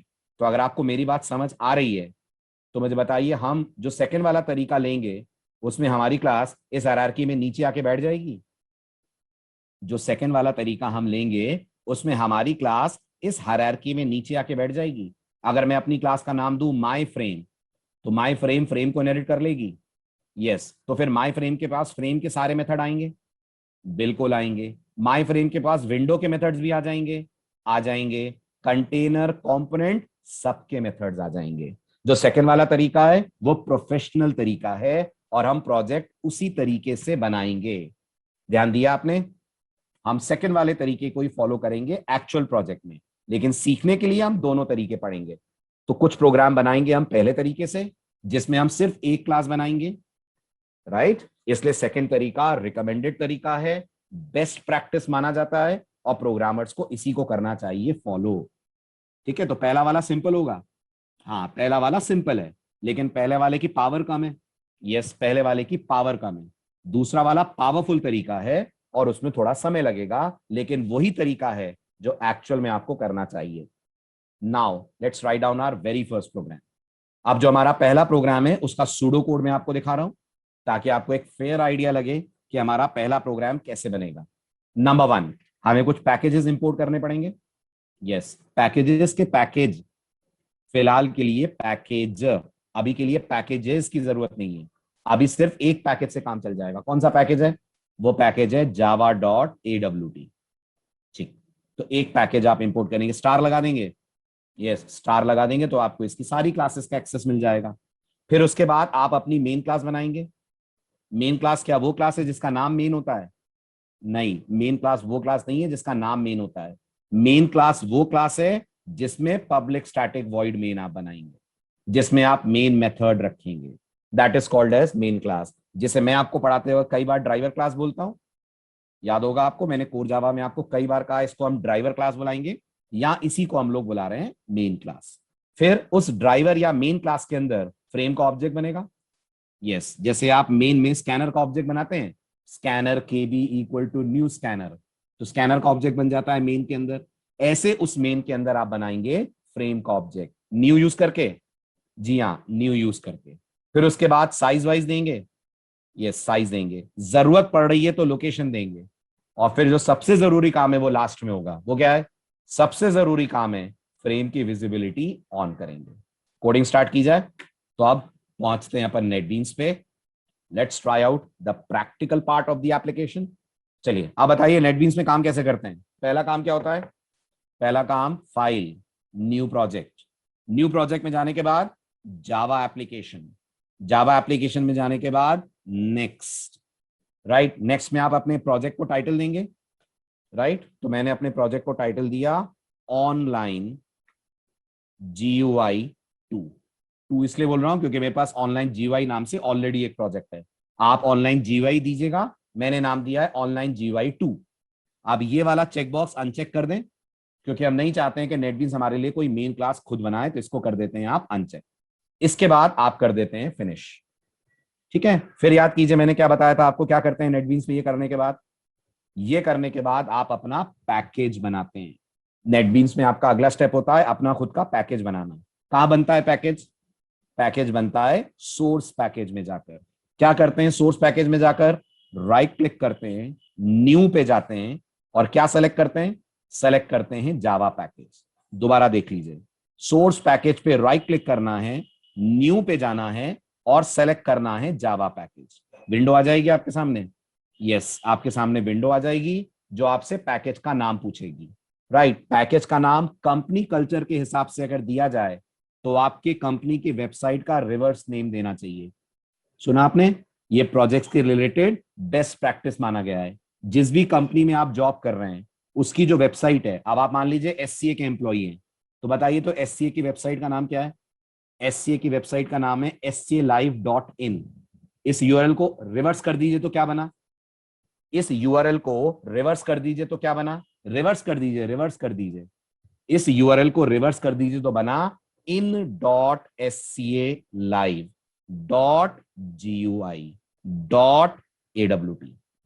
राइट, इस तरह से आप अपने पैकेजेस को प्रोजेक्ट लेवल पे नाम दिया करते हैं। अपनी कंपनी के नाम का रिवर्स कर देते हैं और फिर प्रोजेक्ट के नाम को यूज कर लेते हैं। तो हमारा प्रोजेक्ट GUI का प्रोजेक्ट है। यस, हमारा प्रोजेक्ट फिलहाल GUI का प्रोजेक्ट है, तो मैंने नाम रख दिया in.scalive.gui.awt। This is what company recommends, आपको ऐसा करना चाहिए। इससे आपका पैकेज यूनिक रहता है, किसी और एप्लीकेशन के पैकेज के साथ क्लैश नहीं करता। इमेजिन करिए अगर मैंने यहां अपना नाम दिया होता तो जिस कंपनी में मैं काम कर रहा हूं वह सचिन नाम का कोई और बंदा नहीं होगा? बताओ, जिस कंपनी में मैं जॉब कर रहा हूं वह पॉसिबिलिटी है ना सचिन नाम का कोई बंदा हो, उसने भी जावा पे कोई प्रोजेक्ट बनाया हो। और कंपनी में जब आप प्रोजेक्ट बनाते हैं तो सारे कोड एक सेंट्रल रिपोजिटरी पे जाते हैं, तो वहां नेम क्लैशिंग ना हो। इसके लिए बेटर क्या है? इसके लिए बेटर है कि आप यूज करें रिवर्स URL नेमिंग कन्वेंशन। ऐसा आपको करना चाहिए। तो मैं इसी को फॉलो करते हुए कह रहा हूं in.scalive.gui। ठीक है, आप AWT छोड़ दीजिए, खाली GUI तक रखते हैं। तो in.scalive.gui फिनिश। पैकेज बन गया? यस, पैकेज बन गया। अब राइट क्लिक करके इसमें क्या बनाना है? अब राइट क्लिक करके इसमें आपको बनानी है क्लास। Very good. कौन से कैसे बनती है क्लास? क्लास बनती है बाय यूजिंग जावा क्लास। मैं अपने इस क्लास का नाम रख रहा हूं example1। राइट, तो ये हमारी मेन क्लास है। जी हाँ, ये हमारी मेन क्लास है जिसका नाम हम रख रहे हैं example1। यहां कर दीजिए आप फिनिश। तो जावा आपको बेसिक स्केलेटन दे देगी। ठीक है, इसमें ये सारा कमेंट वमेंट सब हटा दीजिए आप। ठीक, अब अंदर मेन बनाना है। यस, अंदर मेन बनाना है। कैसे बनाते हैं नेटबीन्स में main? Public static void main tab. तो ये आपका मेन बन गया। अब इसके अंदर आपको सबसे पहले किसका ऑब्जेक्ट बनाना है? क्या पढ़ रहे हैं इतनी देर से थ्योरी में आप? फ्रेम का ऑब्जेक्ट बनाना है। तो आप लिखेंगे frame FR is equal to new frame. बन गया फ्रेम का ऑब्जेक्ट? यस, बन गया। लेकिन एरर क्यों आ रही है? एरर इसलिए आ रही है क्योंकि आपने इंपोर्ट नहीं करा है। किसको इंपोर्ट नहीं करा है? java.awt को इंपोर्ट नहीं करा है। वो कैसे करते हैं? दो तरह से करते हैं, या तो राइट क्लिक करके फिक्स इंपोर्ट कर लें, और या फिक्स इंपोर्ट की जगह Ctrl+Shift+I इनको आप प्रेस कर लें, तो आपके सामने पॉपअप आ जाएगा। और ये पॉपअप से आप डिसाइड कर सकते हैं आपको कौन सी क्लास लेनी है। आप ये बताइए, हमारी फ्रेम क्लास कौन से पैकेज में है? क्या हमारी फ्रेम क्लास jdk.internal.org ये पैकेज में है? नहीं, हमारी फ्रेम क्लास है AWT की फ्रेम। तो इनहेरिट कर लीजिए java.awt.frame। समझ आया? चलूं आगे? Very good. अब अगर मैं इतने से प्रोग्राम को रन करूं तो मुझे स्क्रीन पे क्या दिखेगा? अगर मैं इतने से प्रोग्राम को रन करूं तो मुझे स्क्रीन पे कुछ नजर नहीं आएगा। देखिए, नेटबीन्स ने प्रोग्राम रन करा और थोड़ी देर में बोल देगा बिल्ड सक्सेसफुल, खत्म। तो प्रोग्राम रन होकर बंद भी हो गया। यस, प्रोग्राम रन होकर बंद भी हो गया। कितना टाइम लगा प्रोग्राम को चलने में? 1 सेकंड का टाइम लगा, लेकिन हुआ क्या? हुआ कुछ भी नहीं, क्योंकि आपने फ्रेम के जरूरी मेथड्स ही कॉल नहीं करे। ओके, अब हम फ्रेम को साइज देंगे। यस, अब हम फ्रेम को साइज देंगे। चलिए, तो अब हमने लिखा एफ आर डॉट। जैसे आप एफ आर डॉट करेंगे, ये सब फ्रेम के मेथड्स हैं। हाँ, कुछ फ्रेम के हैं, कुछ फ्रेम की पेरेंट क्लास के हैं। हमें इनमें से कौन सा चाहिए? हमें इनमें से चाहिए सेट साइज। है set size? Yes, set size है। कितने आर्गुमेंट ले रहा है? 2 आर्गुमेंट ले रहा है। राइट, क्या क्या 2 आर्गुमेंट? एक विड्थ और एक हाइट। तो मैंने बोला 400 क्रॉस 400 का फ्रेम बना दो। अब रन होगी एप्लीकेशन तो फ्रेम दिखेगा? नहीं, अभी भी नहीं दिखेगा। अभी भी आपको कुछ नजर नहीं आएगा। क्यों? कहां चला गया फ्रेम? चला कहां गया? आया ही नहीं तो चला कहां जाएगा? आपने फ्रेम को बुलाया ही नहीं, उसकी विजिबिलिटी ऑन ही नहीं करी। तो आप विजिबिलिटी ऑन कीजिए। विजिबिलिटी ऑन करने के लिए क्या बोलेंगे? विजिबिलिटी ऑन करने के लिए आप बोलेंगे F R dot set visible. Argument में क्या पास करेंगे? आर्गुमेंट में पास करेंगे आप ट्रू। अब फ्रेम दिखने लगेगा? यस। अब आप अगर रन करें तो फ्रेम नजर आएगा। और देखिए ध्यान से, मैं नेटबीन्स को मिनिमाइज कर रहा हूं। कहां नजर आ रहा है फ्रेम बाय डिफॉल्ट? बिल्कुल डेस्कटॉप के टॉप लेफ्ट कॉर्नर पे आपको दिखेगा। ठीक है, मैं चाहता हूं फ्रेम टॉप लेफ्ट में नहीं आए, थोड़ा सा अंदर की तरफ आए। ला सकते हैं? यस, फ्रेम को आप अंदर की तरफ ला सकते हैं। उसके लिए हम कोडिंग पढ़ेंगे। ठीक है, अब एक जरूरी बात सुनिए बहुत ही ध्यान से। फ्रेम में आपको राइट साइड पे 3 बटन दिख रहे हैं, जिन पे मैं माउस का पॉइंटर अभी होवर कर रहा हूं। दिख रहे हैं? ये अपने आप आए कि अपन ने इन बटन्स को बनाया है? अपने आप आए। हमने तो कोई बटन नाम ही नहीं लिया कोड में। ठीक है, इसमें से ये जो आपको दिख रहा है माइनस का साइन, ये मिनिमाइज करेगा फ्रेम को। जी हाँ, क्या फ्रेम मिनिमाइज हुआ? यस, फ्रेम मिनिमाइज हुआ। ये जो आपको दिख रहा है स्क्वायर का बटन, ये मैक्सिमाइज करेगा। जी हाँ, ये मैक्सिमाइज करेगा। ठीक है, लेकिन नोटिस करिए वो जो रेड कलर का क्रॉस का बटन आपको दिख रहा है, दिख रहा है क्रॉस का बटन, एक्सपेक्टेशंस ये हैं कि इसको क्लिक करने पर फ्रेम बंद हो जाएगा। यही एक्सपेक्टेशंस हैं, क्योंकि नॉर्मली तो इसी को क्लिक करने पर विंडो बंद होती है। बट जावा में याद रखिएगा, फ्रेम बाय डिफॉल्ट अपने आप को क्लोज नहीं करता है। जावा में फ्रेम बाय डिफॉल्ट अपने आप को क्लोज नहीं कर पाता है। तो अगर आप इसको क्लिक करेंगे तो भी फ्रेम बंद नहीं होगा। तो आप बताइए, अगर मुझे क्रॉस के क्लिक पे फ्रेम बंद करना है तो मुझे क्या सीखना पड़ेगा? मुझे वो टॉपिक सीखना पड़ेगा जिसका नाम कई बार आज के लेक्चर में मैंने लिया, और टॉपिक का नाम है इवेंट हैंडलिंग। ठीक है, अभी तो नहीं पढ़ी है इवेंट हैंडलिंग, अभी तो नहीं पढ़ी है, पढ़ेंगे आने वाले दिनों में। तो अभी कैसे इसको बंद करें? अभी इसको बंद करने के लिए आपको नेटबीन्स से इसे किल करना पड़ेगा। वो कैसे होगा? तो बिल्कुल नेटबीन्स में बॉटम राइट की तरफ नजर डालिए, तो आपको एक क्रॉस का बटन दिख रहा है। बॉटम राइट पे देखिए, नीचे की तरफ दिख रहा है एक क्रॉस जहां पे रनिंग लिखा हुआ है। इस क्रॉस को क्लिक कीजिए आप। जब आप इस क्रॉस को क्लिक करेंगे तो नेटबीन्स आपसे पूछेगा एप्लीकेशन को टर्मिनेट करना है क्या?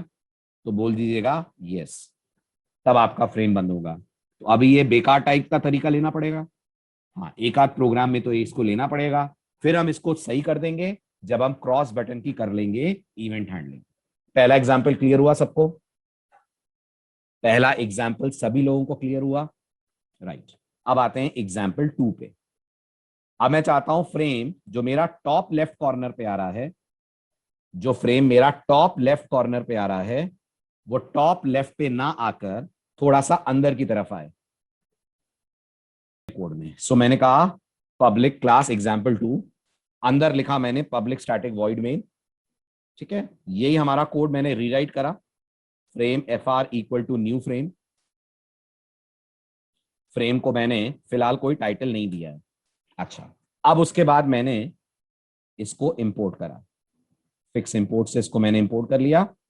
देन आफ्टर दैट मैंने फ्रेम को अपनी तरफ से सेट बाउंड्स से साइज दी। सेट बाउंड्स कितने आर्गुमेंट लेता है? सेट बाउंड्स लेता है आपसे 4 आर्गुमेंट। तो मैंने इसको 4 आर्गुमेंट पास करे। 4 आर्गुमेंट में क्या पास करा? मैंने पास करा 50,50, और साइज जो मैंने अपनी तरफ से इसको पास करी, वो साइज मैंने इसको पास करी अपनी तरफ से 400,300। राइट, तो हमें एक फ्रेम मिल जाएगा जो विड्थ वाइज 400 पिक्सल्स का होगा, हाइट वाइज 300 पिक्सल का होगा, और हमारे फ्रेम को डेस्कटॉप पे 50,50 से जावा ड्रॉ करेगी। ये भी क्लियर हुई बात?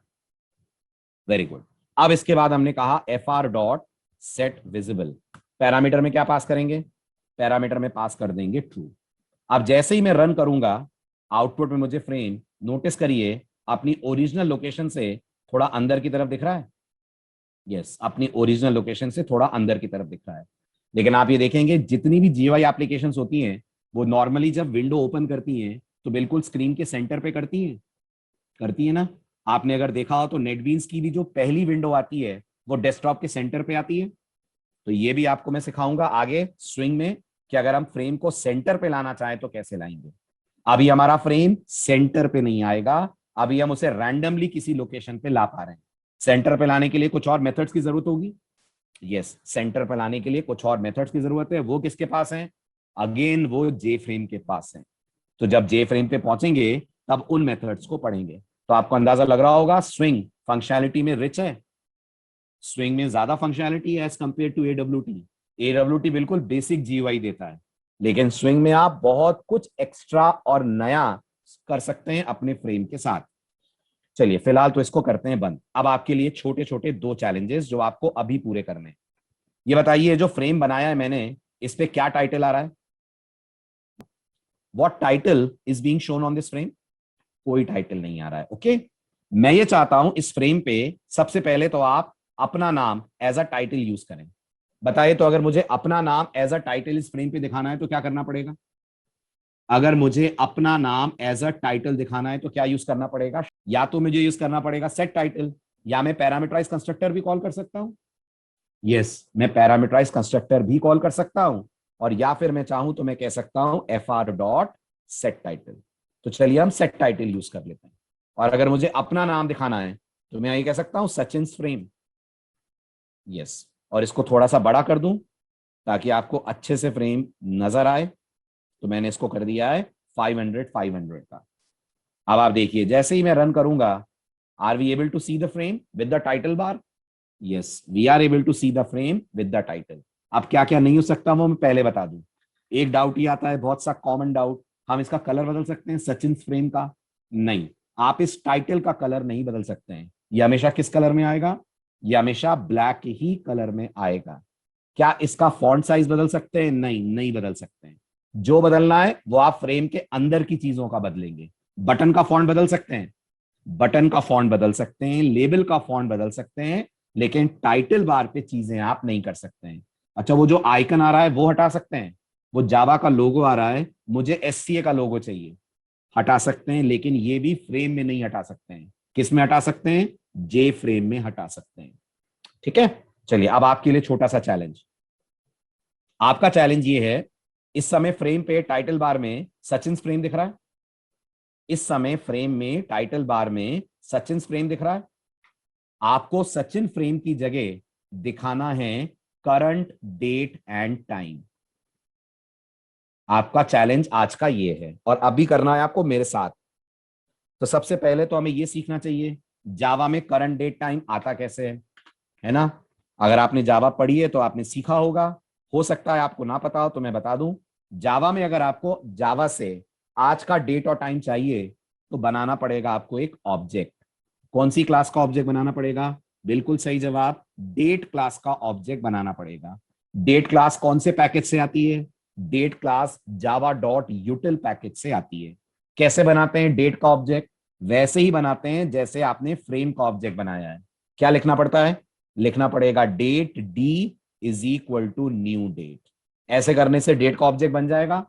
यस, ऐसे करने से डेट का ऑब्जेक्ट बन जाएगा, लेकिन इंपोर्ट करना पड़ेगा। बिल्कुल करना पड़ेगा, तो ये मैंने इसको इंपोर्ट भी कर लिया। ठीक है, आप ये बताइए जो सेट टाइटल है यहां डी पास कर दूं? जो सेट टाइटल है वहां डी पास कर दूं? नहीं, नहीं कर सकता। कारण सेट टाइटल की आर्गुमेंट टाइप क्या है? क्या सेट टाइटल की आर्गुमेंट टाइप डेट है? जवाब है नहीं, सेट टाइटल की आर्गुमेंट टाइप डेट नहीं स्ट्रिंग है।